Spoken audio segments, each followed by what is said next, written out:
साथियों, 2012 में दिल्ली के रामलीला मैदान में आम आदमी पार्टी भ्रष्टाचार के खिलाफ आंदोलन से निकली पार्टी का सत्ता में आते ही चाल बदली, चरित्र बदला, लेकिन चेहरे जो रामलीला मैदान में आपने देखे वही चेहरे हैं। चेहरे नहीं बदले, लेकिन आज वो सभी चेहरे एक एक करके भ्रष्टाचार के गंभीर आरोपों में लिप्त पाए गए और जेल में हैं। आम आदमी पार्टी का दिल्ली में भ्रष्टाचार और पंजाब में हाथों से निकलती कानून व्यवस्था, एक बार फिर से आतंक का सर उठाना, ये कुछ सबूत आपके सामने पेश कर रही हूं जो हम सबके लिए एक बेहद ही चिंता का विषय बन चुका है। दिल्ली की आम आदमी पार्टी सरकार जो खुद को कट्टर ईमानदार कहती आई है, सबसे पहला विकेट गिरा, आपको याद होगा, दिल्ली सरकार के पहले मंत्री आसिम अहमद। बिल्डर से कमीशनखोरी की बात होते हुए हटाए गए मंत्री पद से और सीबीआई की जांच सौंपी गई। दूसरे मंत्री आम आदमी पार्टी के कट्टर ईमानदार कहे जाने वाली पार्टी के संदीप कुमार किस तरीके से राशन कार्ड के बदले में एक महिला से किस तरीके का फेवर या जबरन करते हुए वीडियो वायरल हुआ, मंत्री पद से हटाए गए। यह है चरित्र। जितेंद्र तोमर आम आदमी पार्टी के पूर्व मंत्री, फर्जी डिग्री में, जिसको दिल्ली के मुख्यमंत्री कहते रहे कि उन्होंने उनके सारे कागज डिग्री देख ली है, लेकिन जब पूरी जांच हुई तो पता लगा आम आदमी पार्टी के मंत्री, पूर्व मंत्री जितेंद्र तोमर की डिग्री फर्जी थी। मंत्री पद से हटाए गए, दोषी पाए गए और चुनाव लड़ने पर रोक लगा दी गई। उसके बाद आता है नाम आम आदमी पार्टी की नगर निगम पार्षद गीता रावत। सीबीआई ने 20,000 रुपए की रिश्वत लेते हुए उन्हें रंगे हाथों पकड़ा और जेल भेजा। उसके बाद नाम आता है दिल्ली के ही पूर्व स्वास्थ्य मंत्री सत्येंद्र जैन जी। फर्जी कंपनी, हवाला, पैसे के लेन देन में आज हम जानते हैं कि तिहाड़ जेल की सलाखों के पीछे पिछले 9 महीने से लगभग उन्हें बेल भी नहीं मिल रही और जेल के अंदर किस तरह की सुख सुविधाएं उन्हें प्राप्त हुई कि जेल ही के अंदर तिहाड़ में नाबालिग बच्ची के बलात्कार का आरोपी, जिसका नाम रिंकू है, उससे मालिश कराते हुए पकड़े गए। बाहर का खाना, हर तरह की सुख सुविधाएं लेते हुए उसी तिहाड़ जेल में पाए गए, जिसमें आज आम आदमी पार्टी के नेता मीडिया में आकर बताते हैं कि उनके एक और पूर्व उप मुख्यमंत्री, सबसे बड़े नेता मनीष सिसोदिया की जान को खतरा है। मनीष सिसोदिया जी किसी छोटे मोटे भ्रष्टाचार के मामले में नहीं, कोरोना महामारी के बीच में जब ऑक्सीजन के सिलेंडर अरेंज करने थे, वो घर घर दारू पहुंचाने की व्यवस्था कर रहे थे। एक के साथ एक दारू की बोतल फ्री। नई शराब नीति आई, भ्रष्टाचार के खिलाफ कांग्रेस ने सबसे पहले आवाज उठाई और उसके बाद जैसे ही सीबीआई मुख्य सचिव दिल्ली सरकार की रिपोर्ट के आधार पर दिल्ली के एलजी सीबीआई को जांच सौंपते हैं, जांच के डर से तुरंत दिल्ली की शराब नीति वापस ले ली जाती है, यह सोचकर कि ये बच जाएंगे। लेकिन आज सीबीआई ने 8 घंटे की पूछताछ के बाद जब मनीष सिसोदिया को गिरफ्तार किया, राहत के लिए सुप्रीम कोर्ट गई आम आदमी पार्टी, राहत नहीं मिली, उनकी रिमांड दोबारा सीबीआई को दी गई और 20 मार्च तक आम आदमी पार्टी के नेता, पूर्व मुख्यमंत्री मनीष सिसोदिया को जेल तिहाड़ में भेजा गया। उसके बाद पता लगता है कि उसी तिहाड़ जेल में ईडी ने भी अपनी लगातार 2 दिन की पूछताछ में ऐसे पुख्ता सबूत और आधार पर उन्हें गिरफ्तार कर लिया है। सीबीआई के बाद अब ईडी की गिरफ्त में मनीष सिसोदिया है। हमारी पंजाब की यूनिट, हमारे पंजाब कांग्रेस के अध्यक्ष, नेता विपक्ष, पंजाब के राज्यपाल को मिलकर लिखित में इस बात की मांग करके आए हैं, जो हमारा मानना है कि दिल्ली की भ्रष्ट शराब नीति के जो तार हैं वो पंजाब और पंजाब में बैठे लोग और सरकार से भी जुड़े हैं। इसकी भी सीबीआई जांच होनी चाहिए, उसे भी सीबीआई के जांच के दायरे में लाना चाहिए। इनके बाद आम आदमी पार्टी के ही विधायक अमानतुल्लाह खान गिरफ्तार किए जाते हैं एंटी करप्शन ब्रांच द्वारा। आरोप है कि वक्फ बोर्ड के चेयरमैन रहते हुए उन्होंने वक्फ बोर्ड की जमीनों के साथ में घोटाला किया, पैसे का लेन देन किया और वक्फ बोर्ड में जो नियुक्तियां हैं वो अवैध तौर से की, जिसके दोषी पाए गए और एंटी करप्शन ब्रांच ने इन्हें भी जेल पर भेजा। मामला चल रहा है। दिल्ली महिला आयोग की अध्यक्ष स्वाति मालीवाल डीसीडब्ल्यू में अवैध नियुक्ति के मामले में कि पार्टी कार्यकर्ताओं की लगातार अवैध नियुक्तियां की गई, नियम कानून के से जो खिलवाड़ किया गया, भ्रष्टाचार के मामले में कोर्ट ने दिल्ली की महिला आयोग स्वाति मालीवाल को भी जो है वो आरोप उसके खिलाफ तय कर दिए हैं भ्रष्टाचार के। ये आम आदमी पार्टी के दिल्ली के भ्रष्टाचार के 8 मामले मैंने आपके सामने रखे हैं। इसके बाद मैं पंजाब पर आऊंगी, पर उससे पहले एक और गंभीर मामला। मनीष सिसोदिया जब वो विजिलेंस विभाग के मंत्री थे, फीडबैक यूनिट जो है वो गठन होता है। फीडबैक यूनिट का जो मूल उद्देश्य था उससे वो भटककर राजनीतिक दलों और उनके नेताओं की गतिविधियों पर जासूसी का काम लेने लगे और उसकी जानकारियां लेने लगे। फीडबैक यूनिट का दुरुपयोग सिसोदिया ने किया है, यह हमारा गंभीर आरोप है और गृह मंत्रालय से दिल्ली के एलजी को मिलकर दिल्ली के नेताओं ने इसकी भी सीबीआई जांच करने के लिए लिखा है, जिसके आधार पर गृह मंत्रालय ने सीबीआई को सिसोदिया के खिलाफ एफआईआर करने का जो है वो आदेश भी दिया है। इसके लिए 1 करोड़ का फंड भी रखा गया था। मुझे लगता है ये अपने आप में जासूसी का, देशद्रोह का गंभीर मामला एक और है जो मनीष सिसोदिया को हमेशा के लिए सलाखों के पीछे रखने के लिए काफी है। मनीष सिसोदिया जी की जान को खतरा है उस तिहाड़ जेल में जो दिल्ली सरकार के अधीन आती है, और उस तिहाड़ जेल में क्या क्या सुख सुविधाएं आम आदमी पार्टी के जो नेता हैं, उन्हीं के अभी विधायक और सौरभ भारद्वाज जो मंत्री की शपथ ले चुके हैं, शायद जेल मंत्रालय अब उन्हें दिया गया है, उनका एक वीडियो सुना देना चाहती हूं, जिससे साफ हो जाएगा कि इस पार्टी का किस तरह से चाल और चरित्र बदला, पर चेहरे वही हैं। मैं सिर्फ आम आदमी पार्टी जो कह रही है मनीष सिसोदिया जी की जान को खतरा है, एक वीडियो दिखाकर आपके सामने बताना चाह रही हूं कि कितना खतरा है, ये आप इससे अंदाजा लगाइएगा।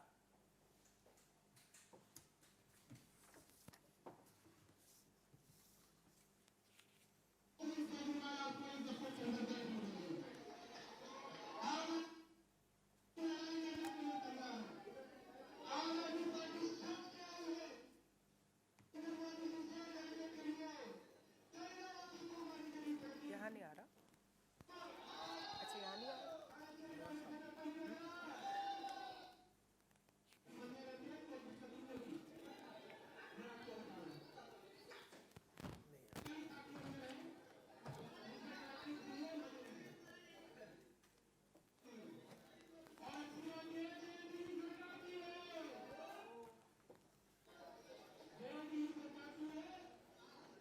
ये वीडियो हम लोग मीडिया के ग्रुप में भी दे देते हैं। बड़ी स्क्रीन पे नहीं आएगा तो आपने चला दिया वो, ठीक है, हम वो वीडियो आपसे मीडिया ग्रुप में शेयर करेंगे, जिसमें साफ आप देख रहे हैं सौरभ भारद्वाज इस बात का दावा कर रहे हैं, अपने कार्यकर्ताओं को कह रहे हैं कि आपको किसी भी तरह की फिक्र और चिंता करने की जरूरत नहीं, तिहाड़ जेल हमारा है, दिल्ली सरकार के अधीन है, जो जेल जाएगा उसे हर तरह की सुख और सुविधाएं प्राप्त होंगी। यहां से साबित होता है कि मनीष सिसोदिया जी को अगर जान का खतरा है तो वो किससे है, क्योंकि सब जानते हैं मनीष सिसोदिया जी अरविंद केजरीवाल जी के राजदार हैं। मनीष सिसोदिया अगर लंबे समय तक अंदर रहे तो मैं जितना उनका स्वभाव जानती हूं वो लंबे समय तक चुप नहीं रह पाएंगे, उनकी चुप्पी टूटेगी और उनकी चुप्पी अरविंद केजरीवाल की कुर्सी तक पहुंचेगी। क्यों? क्योंकि आपका नीति शराब नीति को लेकर जो भी फैसले हो रहे थे वो दिल्ली के मुख्यमंत्री की जानकारी में हो रहे थे, उनकी इजाजत से हो रहे थे, उनकी देखरेख में हो रहे थे। मनीष ये जानते हैं सिसोदिया जी की फाइलों पे साइन उनके थे, फैसले उनके विभाग ने लिए, वो फंस गए, लेकिन अरविंद केजरीवाल अपने आप को बचा नहीं पाएंगे, मुझे ये पूरा भरोसा है। क्योंकि ईडी की सप्लीमेंट्री चार्जशीट में भी अरविंद केजरीवाल जी को आरोपी बताते हुए उम्मीद की जा रही है कि अगले कुछ समय में उनसे भी पूछताछ हो सकती है। मैं अब आपको दिल्ली के भ्रष्टाचार पे आम आदमी पार्टी को पूरी तरह तथ्य और सबूतों नामों के साथ बेनकाब करने के बाद पंजाब लेकर चलती हूं। पंजाब के हालात बहुत ही गंभीर और चिंताजनक हो रहे हैं। श्री राहुल गांधी जी ने पंजाब के चुनावों में पंजाब के लोगों को बार बार कहा कि पंजाब एक संवेदनशील राज्य है, पंजाब सरहद से जुड़ा राज्य है, पंजाब में किसी तरह का कोई प्रयोग नहीं होना चाहिए या पंजाब को प्रयोगशाला नहीं बनाने चाहिए। और वो भी ऐसे राजनीतिक दल जो बिल्कुल भी अनुभवहीन है, अनाड़ी है, उसके हाथ में पंजाब सौंपना किसी खतरे से बाहर नहीं होगा। आज श्री राहुल गांधी जी के एक एक कथन पंजाब की जमीन पर सच साबित हो रहे हैं, ये दुख के साथ मुझे कहना पड़ रहा है। पंजाब की सरकार बनते ही सबसे पहला हमला हुआ, राष्ट्रीय कबड्डी खिलाड़ी संदीप सिंह नागल की हत्या होती है 7 अप्रैल को। इस हत्या के बाद अभी आपने देखा सिद्धू मूसेवाला, एक युवा कलाकार की दिन दहाड़े सरेआम हत्या होती है और उस हत्या की साजिश भी दिल्ली सरकार के अधीन तिहाड़ जेल में बैठकर साजिश होती है। आज सिद्धू मूसेवाला जी के परिवार पंजाब की विधानसभा के बाहर बैठकर अपने बेटे की हत्या के जो दोषी हैं उन्हें सजा देने की और न्याय की मांग कर रहा है। पूरी कांग्रेस पंजाब की सिद्धू मूसेवाला जी के माता पिता के साथ पंजाब विधानसभा के बाहर उन्हें न्याय देने की बात कर रही है। सिद्धू मूसेवाला जी की सुरक्षा में कमी और कटौती बिना सोचे समझे पंजाब सरकार के फैसले ने उन्हें मौत के मुंह में पहुंचाया। और वहीं पर खबर मिलती है कि पंजाब के मुख्यमंत्री की पत्नी को, उनकी सुरक्षा को बढ़ाते हुए 40 पुलिस वाले भगवंत मान की पत्नी की सुरक्षा में बढ़ा दिए गए हैं।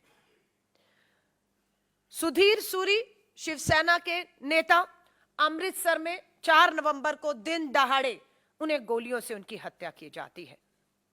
श्री आनंदपुर साहिब में एक एनआरआई युवा जो एक सेना सोल्जर, हमारे जो सिपाही हैं सोल्जर हैं, परिवार से, सेना परिवार से आते हैं, प्रदीप सिंह, 8 मार्च को उनकी भी श्री आनंदपुर साहब में दिन दहाड़े हत्या कर दी जाती है।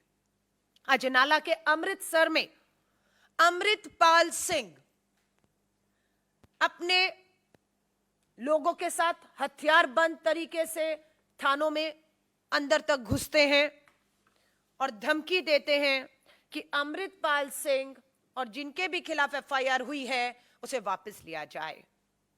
चिंता की बात है, अमृतसर एसपी झुकते हैं और उनके खिलाफ एफआईआर वापस ली जाती है और उन्हें रिहा करते हैं। यानी कि दिखता है कि पंजाब की पुलिस ने और सरकार ने पंजाब में पनप रहे, दोबारा से सर उठा रहे आतंकवाद के सामने घुटने टेक दिए हैं। कांग्रेस को चिंता इसलिए भी है क्योंकि पंजाब का वो दौर, आतंकवाद का दौर कांग्रेस ने देखा ही नहीं। कुर्बानियां देकर, तब के मुख्यमंत्री बयान सिंह जी की कुर्बानियों के बाद वहां शांति बहाल हुई और आज उस शांति को एक बार फिर से चुनौती मिल रही है।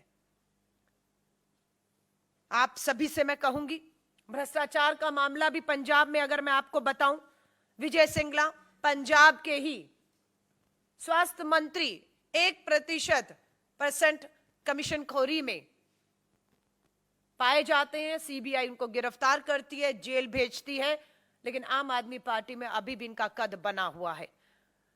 आम आदमी पार्टी के अमित रतन 5 लाख की रिश्वत लेते हुए पकड़े गए हैं। ये लगातार भ्रष्टाचार के मामले में कहूं या पंजाब में चरमराती कानून व्यवस्था कहूं, हत्या कहूं जिस तरीके से पैर फंसा रही है, ये हम सबके लिए बेहद चिंता का विषय जो है वो बना हुआ है। बात उठ रही है, विपक्षी एकता कहां है? मैं हर एक को कहूंगी, किसी भी धोखे में मत रहें। जो अपने आप को विपक्षी बता रहे हैं, वो कितने विपक्ष में हैं, ये आप और हम साफ देख रहे हैं। हमारा मानना है कि कन्याकुमारी से कश्मीर तक 4000 किलोमीटर भारत जोड़ो यात्रा ने एक बार फिर साबित किया है कि पूरे देश में राष्ट्रीय स्तर पर अगर कोई सबसे मजबूत विपक्ष एक खड़ा है आज भाजपा की तानाशाह सरकार के खिलाफ, तो उस एक राष्ट्रीय मजबूत विपक्ष का नाम है भारतीय राष्ट्रीय कांग्रेस, और उनके नेता का नाम है श्री राहुल गांधी, जो किसी तरह के भी किसी भी दबाव में नहीं आ रहे हैं। मल्लिकार्जुन खड़गे साहब भी पूरी ताकत बनकर भाजपा की इस तानाशाह सरकार और उनका द्वारा संवैधानिक संस्थाओं के दुरुपयोग पर लगातार अपनी आवाज को उठा रहे हैं। कर्नाटका में कमीशन खोर बोम्मई सरकार का विधायक का बेटा 40 लाख रुपए की रिश्वत लेते हुए पकड़ा गया। 8 करोड़ कैश पकड़ा गया। ईडी वहां नहीं जाने दी जाती। किसके द्वारा? केंद्र की भाजपा सरकार द्वारा। किसी भी भाजपा नेता या वो नेता जो भ्रष्टाचार में पकड़े गए लेकिन भाजपा में शामिल हो गए, इन दोनों लोगों के खिलाफ पिछले 9 सालों में आपने कहीं भी कोई भी कार्रवाई होते हुए नहीं देखा होगा। यहीं से हमारे आरोप साबित होते हैं कि केंद्र की भाजपा सरकार अपने इशारों पर इन संवैधानिक संस्थाओं को जो है वो नचा रही है कि कोई भी भाजपा का नेता या भाजपा से समझौता करने वाले नेताओं पर आंच नहीं आएगी। कांग्रेस की अगर बात करूं तो यहां पर फिर पक्षपात बिल्कुल किया जा रहा है। 9 साल से केंद्र में भाजपा की सरकार है। आज कांग्रेस गर्व से इस बात को दोहराती है। 9 साल देश पूछ रहा है केंद्र की भाजपा सरकार और प्रधानमंत्री जी से, 9 साल कम नहीं होते। 9 साल से आप सत्ता में हैं। देश के पूर्व प्रधानमंत्री जी डॉक्टर मनमोहन सिंह जी आज हमारे बीच में हैं, बिल्कुल उनका आशीर्वाद है। कोलगेट 2G 3G हर तरह के आरोप लगाए, लेकिन गर्व से कहते हैं कि डॉक्टर मनमोहन सिंह जी हो, उनके जितने भी पूर्व केंद्रीय मंत्री हो, उनकी सरकार में रहे सांसद हो, किसी एक पे भी केंद्र की भाजपा सरकार 9 सालों में एक भी आरोप साबित नहीं कर पाई। 55 घंटे श्री राहुल गांधी जी से पूछताछ होती है, लेकिन 55 घंटों की पूछताछ 9 साल के बाद भी आप कुछ नहीं बिगाड़ पाते। और राहुल गांधी जी पूरे 4000 किलोमीटर की यात्रा 5 महीने इन्हीं सड़कों पर लोगों के बीच में करते हैं। श्रीमती सोनिया गांधी जी को बीच संसद के में आपने संसद सत्र छुड़वाकर सीबीआई ने बुलाया, पूछताछ की। 9 साल कम पड़ गए, घंटों की पूछताछ कम पड़ गई, 9 महीने बचे हैं। हम चुनौती देते हैं, आप ना कुछ साबित कर पाए हैं ना कर पाएंगे, क्योंकि आपके आरोप पूरी तरह झूठे थे। तीसरी अब मैं बात आती हूं, पहला उदाहरण भाजपा, दूसरा कांग्रेस, अब तीसरा आम आदमी पार्टी। यहां पर भ्रष्टाचार है। यह कांग्रेस ने पुख्ता सबूत पंजाब कांग्रेस हो, दिल्ली कांग्रेस हो, हमने दिए हैं। और यहां पर ईडी सीबीआई की कार्रवाई उन 5% मामले जो हम कहते हैं सही है, वो इन 5% मामलों में आम आदमी पार्टी का भ्रष्टाचार आता है। 95% मामले जो झूठे हैं कांग्रेस के खिलाफ, और वो जो भाजपा के नेताओं के खिलाफ या भाजपा को समर्थन देने वाले सच्चे हैं, उन 95% मामलों पे कुछ भी आपके सामने कभी भी भाजपा नहीं आने देगी, ना ला सकती है। सो ये आम आदमी पार्टी और भाजपा का ये मिला जुला एक खेल देश में चल रहा है। अरविंद केजरीवाल तब तक सलाखों के बाहर हैं, सलाखों से, जब तक अरविंद केजरीवाल भाजपा की लाइन को देश में ले जाने का काम कर रहे हैं। जिस दिन अरविंद केजरीवाल ने दिल्ली में ध्यान केंद्रित किया और दिल्ली से बाहर जाना छोड़ दिया, उस दिन अरविंद केजरीवाल आपको सत्येंद्र जैन, मनीष सिसोदिया की तरह जेल की सलाखों के पीछे दिखेंगे। आम आदमी पार्टी के मुख्यमंत्री और प्रधानमंत्री का यही समझौता है आपस में कि आप देश भर में जो भाजपा के खिलाफ वोट है उसे बांटने का काम आम आदमी पार्टी ने गुजरात में किया, गोवा में किया, उत्तराखंड में किया, और अब जिन राज्यों में चुनाव है वहां पर भी जब तक आम आदमी पार्टी भाजपा की बी टीम बनकर ये काम करती रहेगी तब तक ही अरविंद केजरीवाल बचे रहेंगे। जिस दिन अरविंद केजरीवाल ने ये काम करना बंद कर दिया उस दिन अरविंद केजरीवाल जेल की सलाखों के पीछे होंगे।